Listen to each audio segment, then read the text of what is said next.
नमस्कार, मैं अंजना और आप देख रहे हैं न्यूज सर्कल। आइए बढ़ते हैं आज की बड़ी खबर की ओर।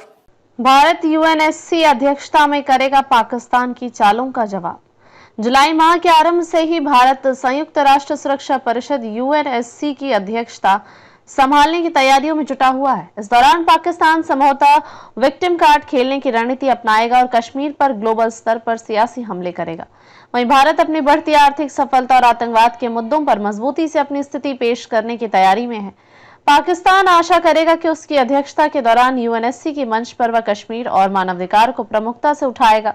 इसके अलावा वह वैश्विक समुदाय में सहानुभूति पैदा करने का प्रयास करेगा। जुलाई में पाकिस्तान की योजना है इस्लामी सहकारिता संगठन ओआईसी की बैठक आयोजित करके एक मंचबद्ध अभियान चलाने की, जिसमें कश्मीर को प्रमुखता दी जाएगी। भारत इस महीने अपने उल्लेखनीय आर्थिक प्रगति को उजागर करेगा। देश में निवेश के नए अवसरों, आर्थिक विकास की उपलब्धियों एवं स्पष्ट नीतिगत सुधारों के बारे में प्रतिनिधियों को अवगत कराया जाएगा। साथ ही आतंकवाद के खतरों और उससे प्रभावित मानवताओं के संघर्ष को अंतर्राष्ट्रीय समुदाय के ध्यान में लाने हेतु एक फोटो प्रदर्शनी का आयोजन न्यूयॉर्क में किया जाएगा। भारत के विदेश मंत्री एस जयशंकर इस प्रदर्शनी का उद्घाटन करेंगी, जो कि अमेरिका में क्वाड विदेश मंत्रियों की बैठक के समय आयोजित होगी। पाकिस्तान कश्मीर को लिवर बनाए रखेगा और बड़े मंचों पर भारत पर आरोप प्रत्यारोप करने का प्रयास करेगा। वह यह दिखाने की कोशिश करेगा कि भारत कश्मीर में मानवाधिकारों का उल्लंघन कर रहा है, ताकि अंतर्राष्ट्रीय अदालतों और मीडिया को प्रभावित किया जा सके। ओआईसी जैसे संगठन पाकिस्तान को समर्थन देने वाले देशों को सामने लाने की तैयारी में है, जिससे न्यूयॉर्क में उनकी आवाज को वैश्विक विस्तार मिल सके। भारत केंद्र एवं राज्य सरकारों की नीतियों, घरेलू और विदेशी निवेश आकर्षण, स्टार्टअप इकोसिस्टम और बुनियादी संरचना निवेश की उपलब्धियों को विस्तार से प्रस्तुत करेगा। इन विषयों पर न केवल दस्तावेजों के माध्यम से बल्कि मल्टीमीडिया प्रदर्शन जैसे ग्राफ, इन्फोग्राफ, वीडियो और आरेख के जरिए विस्तार से समझाया जाएगा। भारत आतंकवाद की त्रासदियों का मानवता पर नुकसान भावनात्मक, आर्थिक, सामाजिक दृष्टिकोण से उजागर करेगा।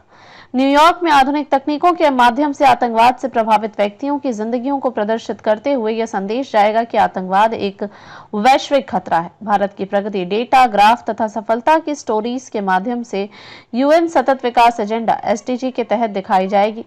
सुमन बेरी की भागीदारी से यह महत्वपूर्ण सत्र और भी प्रभावशाली बनाया जाएगा। 22 जुलाई की खुली बहस में सुरक्षा परिषद के सदस्य राष्ट्र अंतर्राष्ट्रीय शांति, सुरक्षा, आतंकवाद विरोधी रणनीति और विवादों के शांतिपूर्ण निवारण उपायों पर विचार विमर्श करेंगे। भारत इस बहस में अपनी नीति तथा दृष्टिकोण प्रस्तुत करेगा, जिससे यह स्पष्ट हो सके कि देश स्थिरता के लिए सहयोगियों के साथ एक ठोस और जिम्मेदार साझेदार है। संयुक्त राष्ट्र और इस्लामी सहयोग संगठन के बीच 24 जुलाई को होने वाली बैठक में आतंकवाद, सुरक्षा, मानवाधिकार और आर्थिक विकास विषयक मुद्दों पर साझेदारी की बातचीत होगी। भारत की भागीदारी वैश्विक मंचों पर उसकी भूमिका और कूटनीतिक विस्तार को प्रदर्शित करेगी। जुलाई माह भारत पाकिस्तान की रणनीतिक टकराव की एक महत्वपूर्ण खिड़की पेश कर रहा है, जबकि पाकिस्तान कश्मीर पर नैरेटिव को प्रमुखता देगा। भारत आर्थिक ताकत, आतंकवाद विरोधी प्रतिबद्धता और सतत विकास लक्ष्यों पर ध्यान केंद्रित करके एक संतुलित, सबूत आधारित और सकारात्मक दृष्टिकोण पेश करेगा। इस माह के दौरान यूएनएससी में भारत की अध्यक्षता एक निर्णायक क्षण बन सकती है, जहां देश अपनी बौद्धिक छवि और नीतिगत स्थिरता दोनों को मजबूती से परिभाषित करेगा। अब तक के लिए बस इतना ही। फिर मिलते हैं एक ऐसे ही बड़ी खबर के साथ। तब तक के लिए नमस्कार और देखते रहिए न्यूज सर्कल। अगर आपको वीडियो पसंद आई हो तो लाइक करें व शेयर करें। ऐसे लेटेस्ट अपडेट पाने के लिए बेल आइकन प्रेस करना ना भूलें। अगर आप हमें फेसबुक या फिर इंस्टा के माध्यम से देख रहे हैं तो हमारे पेज को फॉलो जरूर करें। धन्यवाद।